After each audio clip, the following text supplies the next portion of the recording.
Hi, I'm Jill Fetcher, Chief Growth Officer at Cypress North, a digital marketing agency in Buffalo, New York. And you're listening to the first ever episode of The Agency Scoop.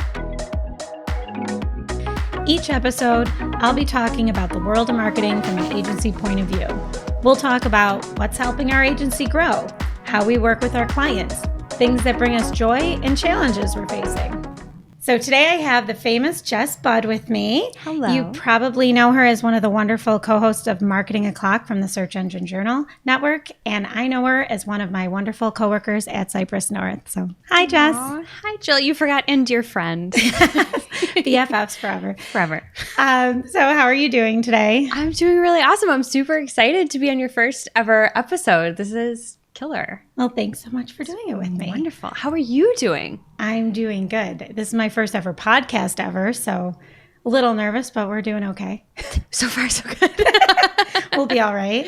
So today we're going to talk about our marketing team's pillars, and these are really the tenets that we live by at Cypress North that we just put together recently.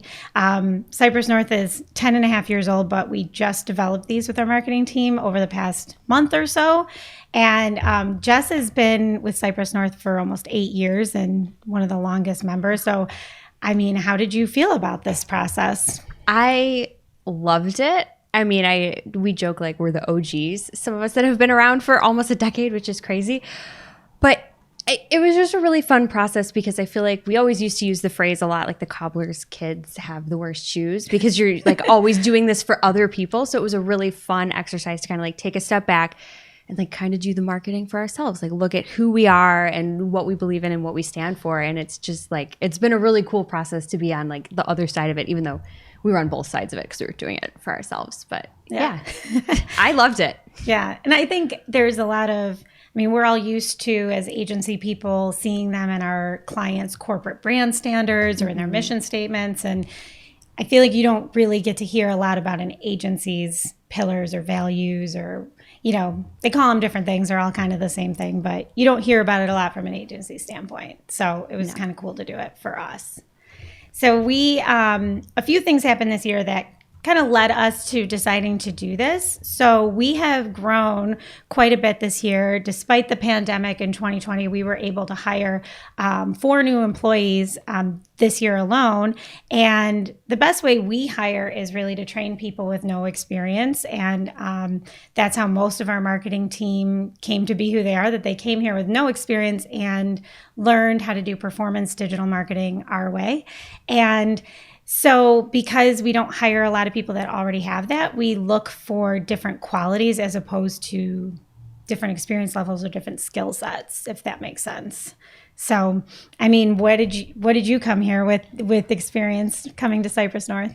0 from a marketing. I didn't even take an actual marketing class in college. I was a communications major, so I did have like kind of that critical thinking and like media background, but nothing proper marketing. I had 0 experience, and here I am almost 8 years later with, you know, working with some of the top minds in the industry, I think, and learning from them, learning from the best. So it's, you know, I started from 0. Started at the bottom, now we're here. I know pop culture. Perfect. We should have Drake on the show as a guest. I hear he's available. Yeah, he's a good friend of mine. Call him right up.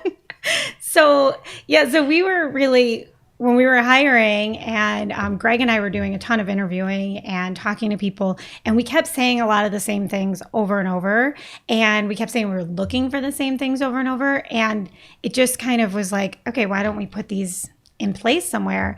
Then one of our new clients, when we were onboarding with them, we had kind of a kickoff meeting with them, and they came to the table like, hey, we have all of these core values that we want to talk to you guys about, because it's really important as a vendor and as a partner that you understand what we stand for. And we thought that was a really cool way to go about it and kick off our relationship with them, because generally we find out about those things, like we said, in brand standards, mission statement, something that we kind of get down the road, and something that's in their handbook but not really expressed or talked about. And we thought that was pretty cool and felt like something that maybe we could do ourselves. You know, as I said, we wanted to standardize this a bit and bring it into our conversations with our people internally, new hires, and even with our clients. So I think a lot of companies go through this a different way, and there might be months of research or employee surveys and things like that. And ours is a little less structured than that, I would say. But we did have a few things that we used to guide us. So we wanted them to represent us and feel like us, not just be aspirational. And I think that was important because how many clients do you have, Jess, that come with like their aspirational, like our core value is to be innovative. Yeah. It's like, but are you? And what are you doing to be innovative? And is that really something that every single person can really take to heart and use in their day-to-day job?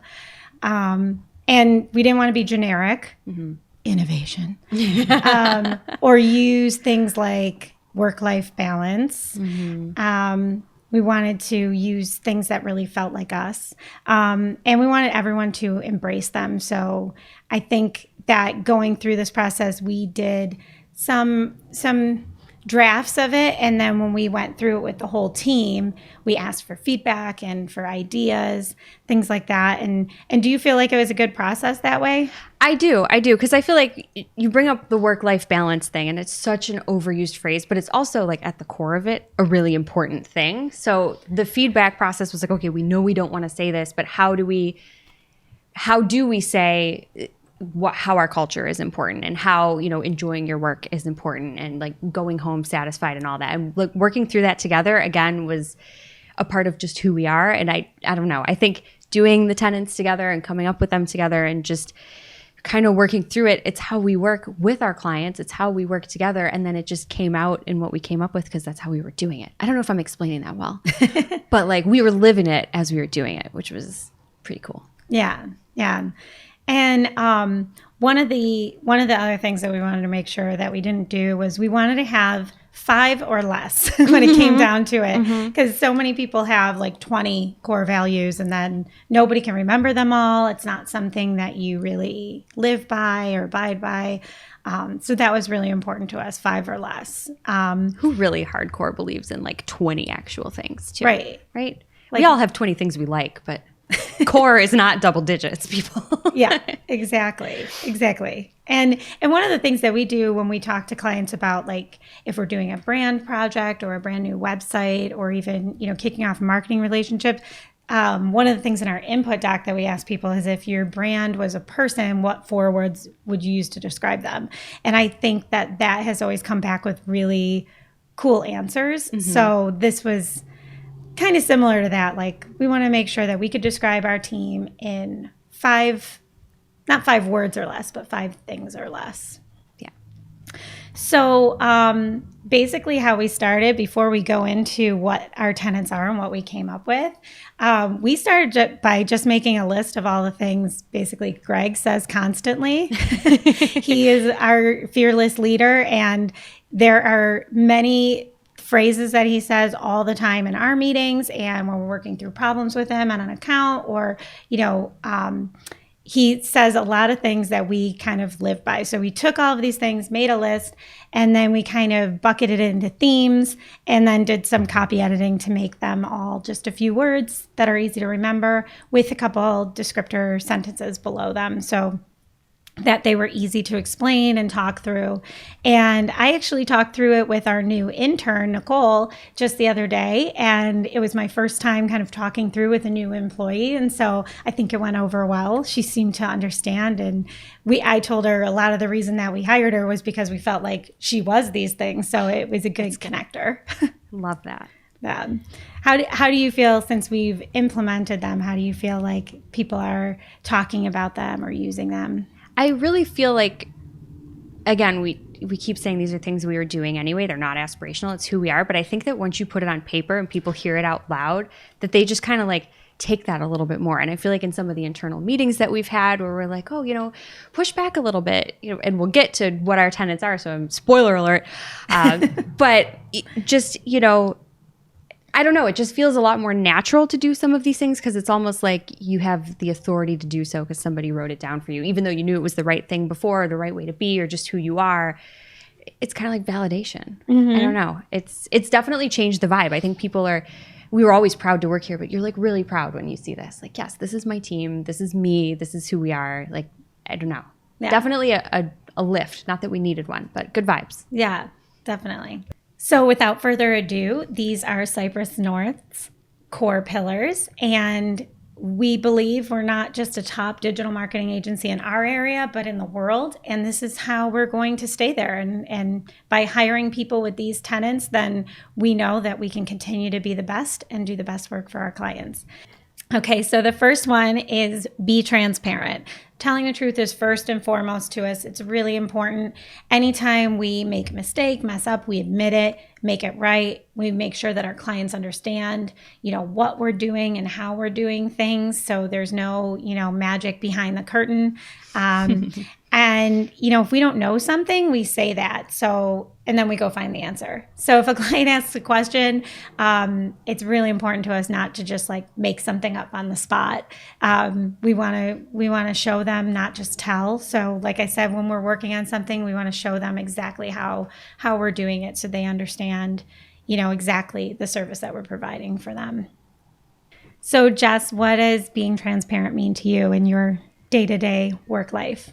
I think it just means communicating, right? I mean, you talked about if we mess up, we make it right. And that is certainly so, but also sharing in successes too. I think a lot of times we're focused on the data. We're looking in there every day, seeing how things are going. And clients, obviously, they have other things to do. That's why we're here.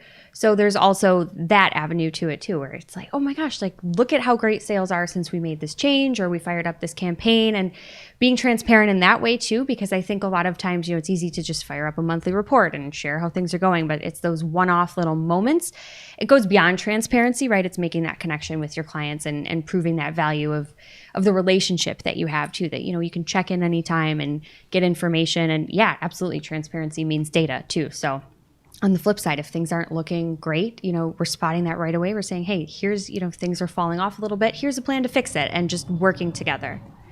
So transparency, communication, all together in one. Great. So the next one, take ownership. Do you want to talk a little bit about that, Jess? I would love to. So this goes actually kind of along the lines with what I just said. We are an extension of our clients' marketing teams. Yes, they've hired us. We are an agency, but we really work closely with our clients, and we, become ingrained. So they're, some of them are in our Slack channels, and we just have really open communication, again, being transparent. But beyond that, just from a business perspective, we're acting as if their money is our own. Their goals are our own. If, they're not meeting their goals, we're not either. So just being proactive, making recommendations, just talking about how changes in the industry are impacting what they're doing, and, saying, here's what we're going to do to fix the issues that you have, and just really owning that, So we like to start with big problems and glaring issues, and we like to say we work to small, where there's just always something to do, So I think, again, just being a part of the team and really, I don't work for you, I work with you kind of mentality is where we go with that. With that one too, I like to think of it as when you say we act as if their money is our own, we're not really order takers. When a client says, yes, hey, I want to be on Pinterest, and we're like, maybe you shouldn't sell tractors on Pinterest. Or, we tell them when we think something's a bad idea. That kind of leads into our next one that we call challenge liberally, because every recommendation should really relate to the goals that we're doing. Absolutely. So we respectfully challenge our clients, and it's kind of why we pick certain clients. We want to make sure that we're working with people that understand that we're not just going to say yes to every single thing that they want to do. We're going to make recommendations that we think make sense. So do you have any examples of that, or any times that you feel like, oh, I'm going to have to challenge them, but then it went well? Other than selling tractors on Pinterest. I totally made that one up. We don't even have a tractor client. I don't know why I said that. So in all seriousness, and this one's actually fairly recent, we have a client where seasonality is a big thing for them, right? And obviously you need to scale back a little bit in the off season, and we understand that, we agree with that.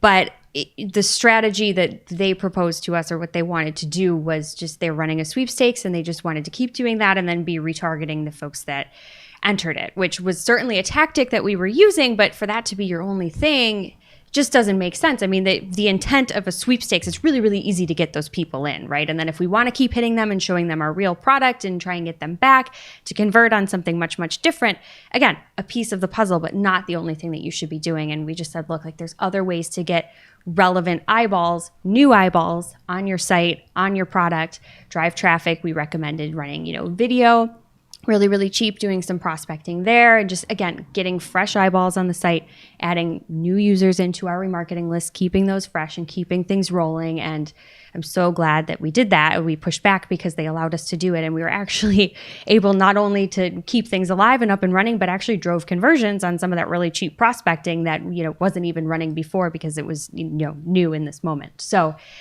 it worked out really, really well for the client, and we were super happy because we got, we kept them happy. We did what they wanted, but we also added in the Cypress North expertise of like, we just can't do one thing. Things are going to get stale and the traffic isn't going to be worth it. So we were able to push back a little bit and then drive great results for them, and they were ultimately happy too.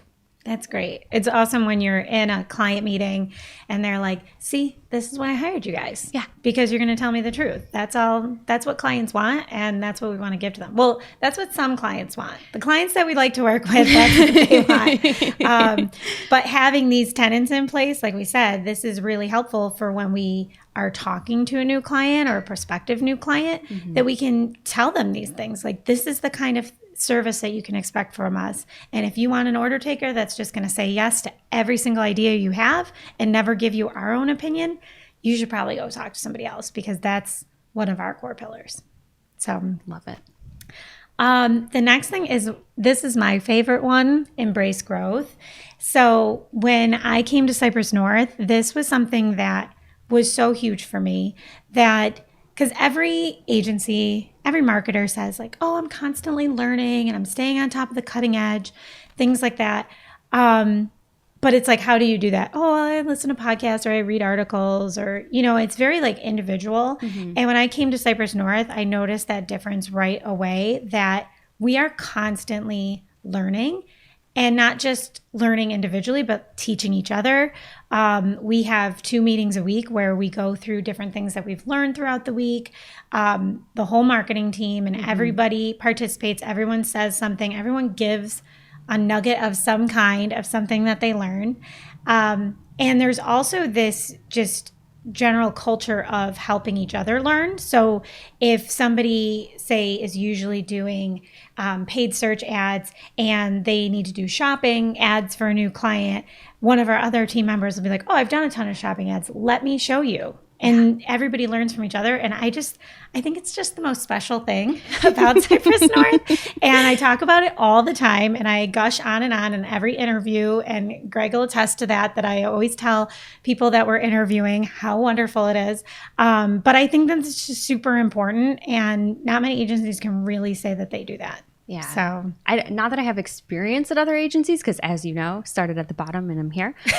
But from what I understand, it's really competitive in some places. Like internally, people compete with each other. They, everything's a secret. They don't want to tell you how I got where I got. And that's just crazy to me. And that's not how I operate. And that's not how our team operates. And I just think, that is why we're so great at what we do, because not everyone can be an expert at everything. And if you don't have a culture where you can ask your buddy over there that's way better at something else than you for help, how are you going to grow? How is your client going to grow? How is your agency going to grow? And vice versa. If you're not willing to open yourself up and teach all the things that you've learned, do you really know it? And is it worth being in your head if you're not going to share it?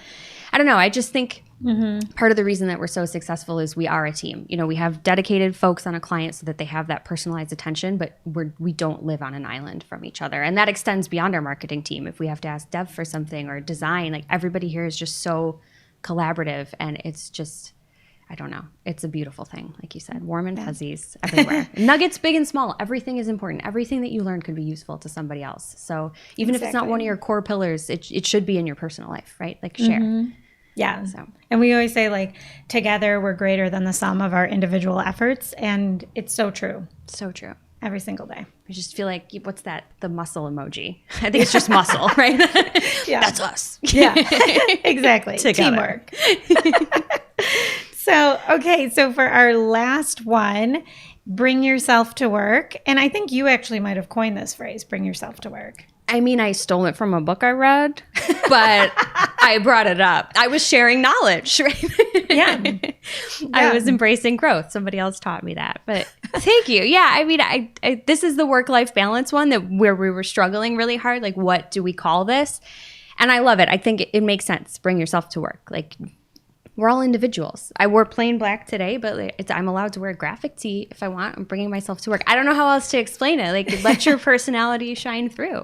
Mm-hmm. You could probably explain it better than me. Well, I think, I don't know about that, but we all just kind of embrace each other and our individualities. So everyone has different hobbies. Everyone has different interests, different types of music that they like.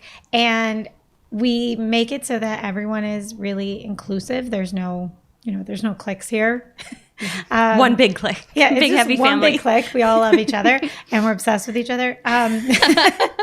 But, we also want it so it's not about like work-life balance where, we want you to have a life outside of work and separate it, because work-life balance sounds very separate.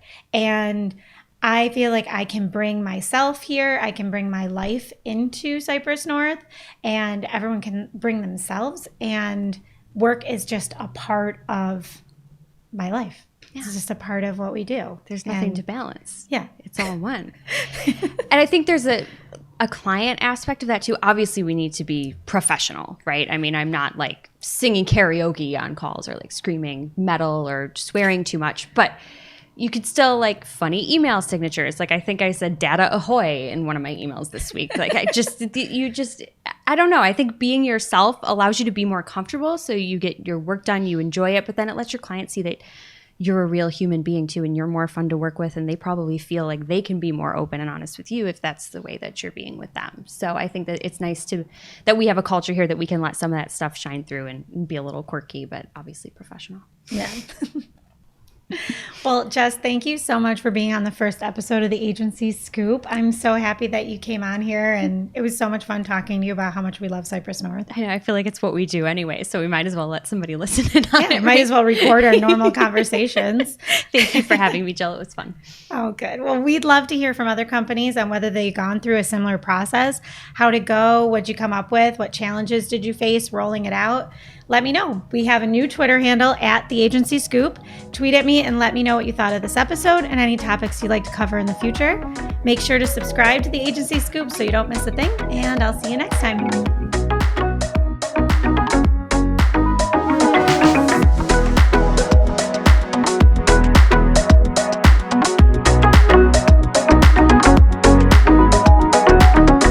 Getting a scoop? I love that. 2 scoops, please. I'm not driving. Name that movie.